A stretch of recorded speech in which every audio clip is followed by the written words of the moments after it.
जय हिंद दोस्तों। कोरोना काल के दौरान हमारे देश में एक बहुत ही महत्वपूर्ण योजना लॉन्च करी गई थी और उस योजना का नाम था प्रधानमंत्री गरीब कल्याण अन्न योजना। ये योजना क्या है, इसका उद्देश्य क्या था, ये अभी न्यूज में क्यों है, इन सब चीजों को हम डिटेल में कवर करने वाले हैं। अगर तुम चैनल पर नए हो तो चैनल को सब्सक्राइब कर लो। तो दोस्तों लेक्चर की शुरुआत करते हैं। प्रधानमंत्री गरीब कल्याण अन्न योजना, जिसे हम शॉर्ट फॉर्म में बोलते हैं PMGKAY। दोस्तों इस लेक्चर को हम इस तरीके से कवर करेंगे कि इससे जो भी इस योजना से जो भी एग्जाम में क्वेश्चन बनेगा वो तुम चाह कर भी गलत नहीं कर पाओगे। और दूसरा, इसे अगर तुम जर्नल इंफॉर्मेशन के लिए देख रहे हो तो तुम्हारी इंफॉर्मेशन भी इससे बूस्ट होगी। तो दोस्तों देखते हैं PMGKAY शॉर्ट फॉर्म में लिखा। आजकल जो एग्जामिनर है ना वो थोड़ा सा होशियार हो गया, वो थोड़े से बादाम ज्यादा खाने लगा। वो क्या करता, वो पूरी नाम नहीं लिखता, जैसे प्रधानमंत्री गरीब कल्याण अन्न योजना पूरा नहीं लिखने का, वो शॉर्ट फॉर्म में लिख देगा इसे PMGKAY। अब इसका अर्थ निकालते रहो। जिसने पहले योजना पढ़ी नहीं वो इसका अर्थ निकाल ही नहीं पाने का, इतना लंबा नाम। तो दोस्तों तो इसे शॉर्ट फॉर्म में भी याद रख लियो। इस प्रधानमंत्री गरीब कल्याण अन्न योजना की शुरुआत किस एक्ट के द्वारा करी गई थी?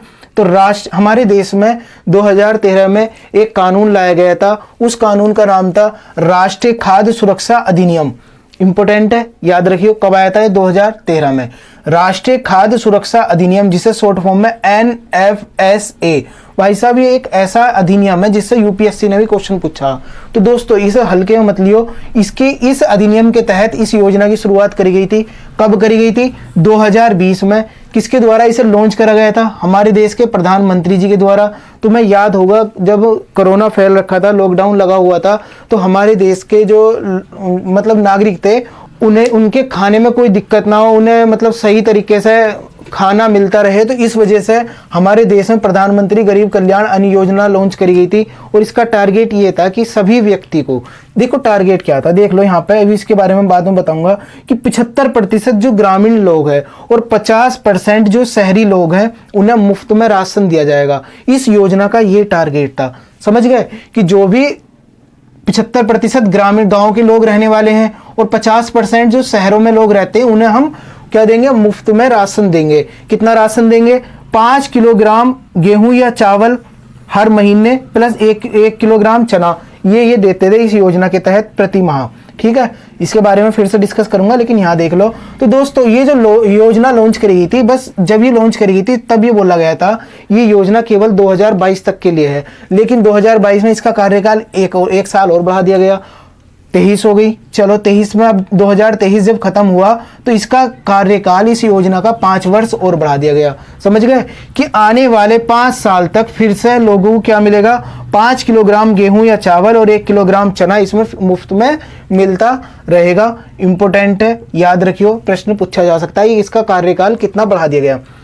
हो सकता है ये मतलब जो अभी इलेक्शन आ रहा है, इलेक्शन की वजह से बढ़ाया हो, लेकिन बस अभी फिलहाल ये याद रखो कि ये बढ़ा दिया गया कितना? 5 वर्ष। तो लगभग लगभग भारत की 2/3 आबादी इसमें कवर होने वाली। इंपोर्टेंट है, याद रखियो। एरिया देख लो इसका। एरिया में कौन कौन, देखो इसके अंदर 2 योजना आती। प्रधानमंत्री गरीब कल्याण अन्न योजना 2 योजनाओं से मिलकर बनी हुई, या समझ लो 2 योजनाओं को इसमें मर्ज कर दिया गया था, 2 योजनाओं को जोड़ दिया गया था। अंत्योदय अन्न योजना जो सन 2000 दिसंबर में लॉन्च करी गई थी, सन 2000 में, है ना। और एक थी प्राथमिकता वाले परिवार। तो इन दोनों को जोड़कर हमारे देश में प्रधानमंत्री गरीब कल्याण अन्न योजना ये शुरू करी गई थी। नेक्स्ट है हमारे देश का, देखो इनका ये जो हमारे देश में राष्ट्रीय खाद्य सुरक्षा अधिनियम है और प्रधानमंत्री गरीब कल्याण अन्न योजना, इसे मर्ज कर दिया गया। समझ गए? इसमें क्या कर दिया गया? एकीकरण कर दिया गया। कब? जनवरी 2023 में। तो ये भी प्रश्न पूछा जा सकता है कि प्रधानमंत्री गरीब कल्याण अन्न योजना को राष्ट्रीय खाद्य सुरक्षा अधिनियम के तहत के साथ कब जोड़ा गया? इसके साथ ही यहाँ पे मतलब इसके तहत ही लॉन्च करी गई थी और इससे जोड़ा कब गया? जनवरी 2023 में। ये इसमें अंतर है। दोस्तों ये जो योजना है विश्व की सबसे बड़ी खाद्यान्न योजना है। एक ऐसी योजना है जो विश्व में सबसे ज्यादा लोगों को खाद्यान्न प्रोवाइड कराती, राशन प्रोवाइड कराती। लेकिन ये देखो तुम, हमारे देश की लगभग 2/3 आबादी इसमें कवर हो रही, फिर भी ग्लोबल हंगर इंडेक्स की अगर हम मानते हैं, ग्लोबल हंगर इंडेक्स 2023 का है याद रखियो, इंपॉर्टेंट है, सही प्रश्न पूछे जा सकते हैं। तो टोटल ग्लोबल हंगर इंडेक्स में हमारी 125 देशों में से कितनी रैंक थी? 111। समझ रहे हो कहां पर हम खड़े हैं?